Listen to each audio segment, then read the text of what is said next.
இந்த வீடியோல நம்ம என்எஃப்ஓனா என்னன்னு பார்க்க போறோம்.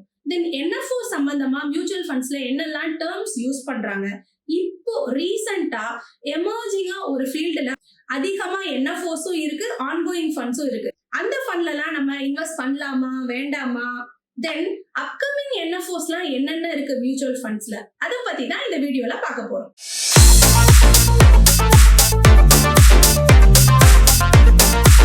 வணக்கம், நான் Aarthi from Make Money Wealth Management. நீங்க equity, mutual funds, SIP, insurance இது மாதிரியான ஃபினான்ஷியல் அசிஸ்டன்ஸ் வேணும்னா இந்த நம்பருக்கு காண்டாக்ட் பண்ணுங்க.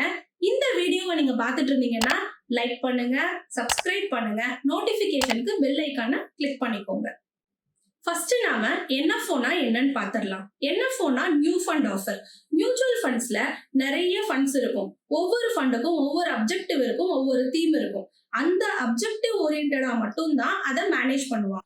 எக்ஸாம்பிளுக்கு இப்போ நீங்க ஐபிஓனா நிறைய பேருக்கு தெரியும் இல்லையா, நம்ம ஈக்விட்டி மார்க்கெட்ல இன்வெஸ்ட் பண்ணும்போது ஒரு கம்பெனி இப்பதான் ஃபர்ஸ்ட் ஸ்டாக் மார்க்கெட்ல லிஸ்ட் ஆகணும் அப்படின்னு அவங்களோட கேபிட்டலை ரைஸ் பண்றதுக்காக இனிஷியல் பப்ளிக் ஆஃபர்னு ஐபிஓ வருவாங்க இல்லையா, அதே மாதிரி மியூச்சுவல் ஃபண்ட்ஸ் எல்லாம் அவங்களோட கேபிட்டலை ரைஸ் பண்ணிக்கிறதுக்காக நியூ ஃபண்ட் ஆஃபர் அப்படிங்கிற கான்செப்ட்ல வருவாங்க. நியூ ஃபண்ட் ஆஃபர்னா என்ன, அதோட அட்வான்டேஜ் என்ன, டிஸ்அட்வான்டேஜ் என்ன அப்படின்னா, நியூ ஃபண்ட் ஆஃபர்ங்கிறது ஃபார் அ சர்டன் பீரியட் ஓப்பன்ல இருக்கும். அதை நம்ம open ended fund, closed ended ஃபண்ட்னு ரெண்டா பிரியும். அதை பத்தி ஆல்ரெடி நாங்க மியூச்சுவல் ஃபண்ட்ஸ் பத்தி வீடியோ ஒன்று போட்டிருக்கோம், அதுல டீடைல்டா நான் சொல்லியிருக்கேன். இந்த என்எஃப்ஓ சர்டன் பீரியட்ல ஓப்பன் ஆகும், தென் க்ளோசிங் டேட்டும் கொடுத்துருவாங்க. அந்த சர்டன் பீரியடுக்குள்ள நீங்க பர்ச்சேஸ் பண்ணீங்க அப்படின்னா பார் வேல்யூன்னு சொல்லக்கூடிய 10 ரூபீஸுக்கு ஒரு யூனிட் கிடைக்கும். இப்போ large cap, mid cap, multi கேப்னு ஆல்ரெடி நிறைய மியூச்சுவல் ஃபண்ட்ஸ் இருக்கு இல்லையா ஆன்கோயிங்ல, அது எல்லாமே ஒரு காலத்துல என்எஃப்ஓவா அந்த 10 ரூபீஸ் அந்த என்எஃப்ஓல இப்போ 100, 200, 1000, 400ன்னு இந்த மாதிரி என்ஏவிஸ்ல நிறைய ஆன்கோயிங் ஃபண்ட்ஸ் இருக்கு. இது எல்லாமே ஒரு காலத்துல என்எஃப்ஓவா வந்ததுதான். இப்போ என்ஏவினா என்ன அப்படின்னா நெட் அசெட் வேல்யூன்னு சொல்லுவோம். எக்ஸாம்பிளுக்கு இப்போ நம்ம ஒரு கோல்டு வாங்குறோம்னு வச்சுக்கோங்க. இப்போ 1 கிராம் எவ்வளோ அப்படின்னு நம்ம சொல்லுவோம். இப்போ ஃபார் எக்ஸாம்பிள் 6000 வச்சுக்கோங்க. 1 கிராம் 6000 rupees அப்படின்னு சொல்றோம் இல்லையா. இப்போ ஒரு ஷேர் வாங்குறீங்க அப்படின்னா ஒரு ஷேர் 800 rupees அப்படின்னு சொல்றோம் இல்லையா. அதே மாதிரி என்ஏவி அப்படிங்கிறது ஒரு யூனிட்டோட வேல்யூ. இப்போ நம்ம கிராம்னு சொல்றோம் இல்லையா, 1 கிராம் 1 ஷேர். அதே மாதிரி மியூச்சுவல் ஃபண்ட்ல அதை யூனிட் அப்படின்னு சொல்லுவாங்க. ஒரு யூனிட் அப்படிங்கறதோட வேல்யூ தான் என்ஏவி, நெட் அசெட் வேல்யூ அப்படின்னு சொல்லுவாங்க. இந்த என்ஏவி பாத்தீங்கன்னா டெய்லி அப்டேட் ஆகும். என்னைக்கெல்லாம் ஸ்டாக் மார்க்கெட் இருக்கோ அன்னைக்கெல்லாம் இந்த நெட் அசெட் வேல்யூ அந்த என்ஏவி அப்டேட் ஆயிட்டே இருக்கும். இன்னைக்கு நீங்க மியூச்சுவல் ஃபண்ட்ல இன்வெஸ்ட் பண்ணணும் அப்படின்னா எந்த என்ஏவில நீங்க வாங்குவீங்கன்னா 3 மணிக்குள்ள நீங்க பர்ச்சேஸ் பண்ணீங்கன்னா இன்னைக்கு என்ன என்ஏவி அப்டேட் ஆகுதோ அதுல நீங்க வாங்குவீங்க. இதுவே 3 மணிக்கு அப்புறம் நீங்க பர்ச்சேஸ் பண்ணீங்கன்னா நாளைக்கு என்ன என்ஏவி இருக்குமோ அந்த வேல்யூக்கு தான் நீங்க வாங்குவீங்க. இதே தான் ரிடம்ஷன் ப்ரொசீஜர் இருக்கும். இப்போ ஸ்டாக் மார்க்கெட் ஹாலிடேஸ்லாம் இருந்தது அப்படின்னா அதுக்கு அடுத்த நாள் நெக்ஸ்ட் ஒர்க்கிங் டே அன்னைக்கு என்ன என்ஏவி அப்டேட் ஆகுதோ அந்த என்ஏவில நீங்க பர்ச்சேஸ் பண்ணுவீங்க. நெக்ஸ்ட் நான் ஒரு ஃபீல்டு இப்போ எமர்ஜிங்கா போயிட்டே இருக்கு, நிறைய என்எஃப்ஓஸ்லாம் புதுசா அதே மாதிரி ஃபண்ட் வந்துட்டே இருக்காங்கன்னு சொன்னேன் இல்லையா, அது என்ன அப்படின்னா மேனுஃபேக்சரிங் ஃபண்ட். இப்போ கூட பாத்தீங்க அப்படின்னா மஹேந்திரா மனு லைஃப் மியூச்சுவல் ஃபண்ட் இருக்காங்க இல்லையா, அவங்க இப்போ 31 மே ஸ்டார்ட் ஆகுறாங்க. மஹேந்திரா மனு லைஃப் மேனுஃபேக்சரிங் ஃபண்ட் அப்படின்னு சொல்லிட்டு இப்போதான் என்எஃப்ஓ இந்த ஃபீல்ட்ல வருதா அப்படின்னு கேட்டா இல்ல. இதுக்கு முன்னாடி நிறைய ஃபண்ட்ஸ் ஆன்கோயிங்ல இருக்கு. ஹெச்டிஎஃப்சில மேனுஃபேக்சரிங் ஃபண்ட் இருக்கு, ஐசிசி ப்ரூடென்ஷியல் மேனுஃபேக்சரிங் ஃபண்ட் இருக்கு, தென் மிர்ரே அசெட் வந்திருக்காங்க, ஆக்சிஸ் மேனுஃபேக்சரிங் ஃபண்ட் இருக்கு. நிறைய மியூச்சுவல் ஃபண்ட் கம்பெனிஸ் இந்த மாதிரி மேனுஃபேக்சரிங் ஃபண்ட்ஸ் ஆல்ரெடி வந்திருக்காங்க. எதனால மேனுஃபேக்சரிங் ஃபண்ட்ஸ் இப்ப அதிகமா வருது அப்படின்னா பாஸ்ட் 5 years எடுத்துக்கோங்களேன். நம்மளோட மேனுஃபேக்சரிங் இண்டஸ்ட்ரி அதோட ரெக்கார்ட் பாத்தீங்கன்னா ரொம்ப நல்லா இருக்கு. கவர்மெண்ட்டும் மேனுஃபேக்சரிங்க்கு நிறைய சப்போர்ட் பண்றாங்க. அதனால மேனுஃபேக்சரிங் ஃபண்ட்ஸ் நல்லா வந்துட்டு இருக்கு. ஏன்னா இது நல்லா ப்ளூம் ஆகி எமர்ஜிங்கா வந்துட்டு இருக்கு. இப்போ மேனுஃபேக்சரிங் அப்படிங்கிறது ஒரு தீமேட்டிக் ஃபண்டா, ஒரு செக்டர் வைஸ் ஃபண்டா அப்படின்னு கேட்டா மேனுஃபேக்சரிங்க நம்ம செக்டர்னு சொல்ல முடியாது. எக்ஸாம்பிள் பாத்தீங்கன்னா ஒரு கேபிட்டல் குட்ஸ், நம்ம அக்ரிகல்ச்சரல் ப்ரொடியூஸா இருக்கலாம், இண்டஸ்ட்ரியல் அண்டர்டேக்கிங்கா இருக்கலாம், அதையும் மேனுஃபேக்சரிங்னு சொல்லுவோம். ஆட்டோமொபைல் அதுவும் மேனுஃபேக்சரிங் குள்ள வரும்.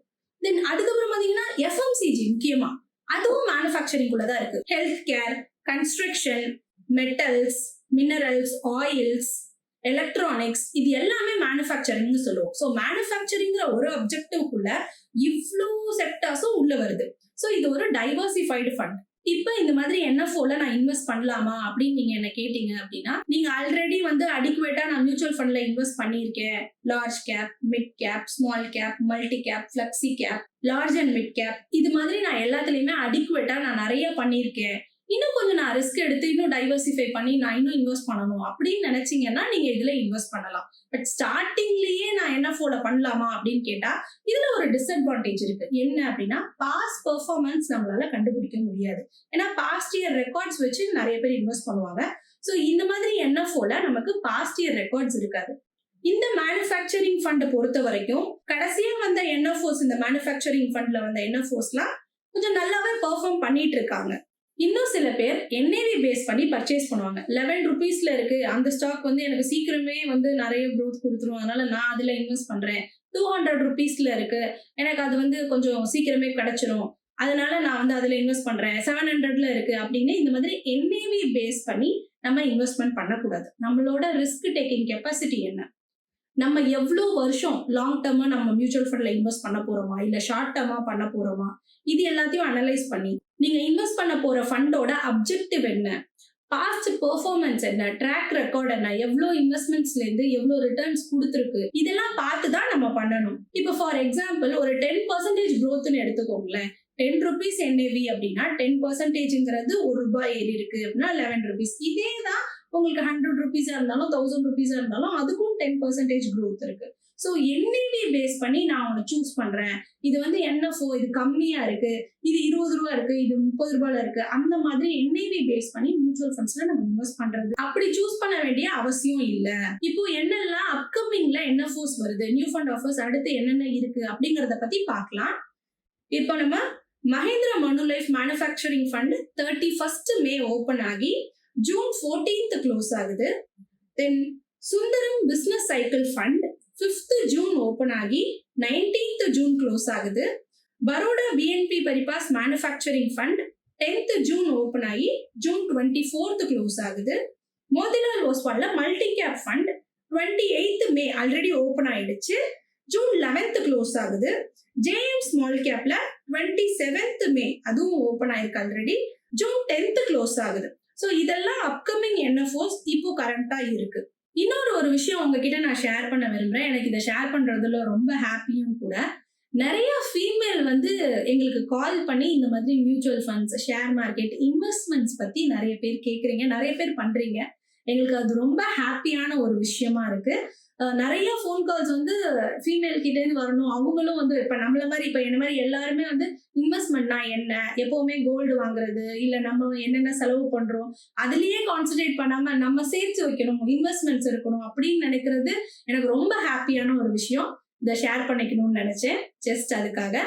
நீங்க இதுக்கு முன்னாடி NFO எதுலயாவது இன்வெஸ்ட் பண்ணிருக்கீங்களா, எந்த NFOலாம் நீங்க இன்வெஸ்ட் பண்ணிருக்கீங்க அப்படிங்கறத எனக்கு கமெண்ட்ல சொல்லுங்க.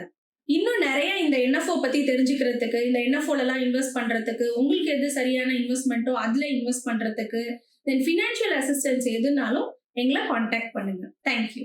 உங்களுக்கு ஃபினான்ஷியல் சர்வீசஸ் ரிலேட்டடா ஏதாவது queries இருந்தா எங்களை காண்டாக்ட் பண்ணுங்க. இல்ல டிஸ்கிரிப்ஷன்ல கொடுத்துருக்க கூகுள் ஷீட்டை ஃபில் அப் பண்ணுங்க, நாங்க உங்களை ரீச் பண்ணுவோம். நன்றி.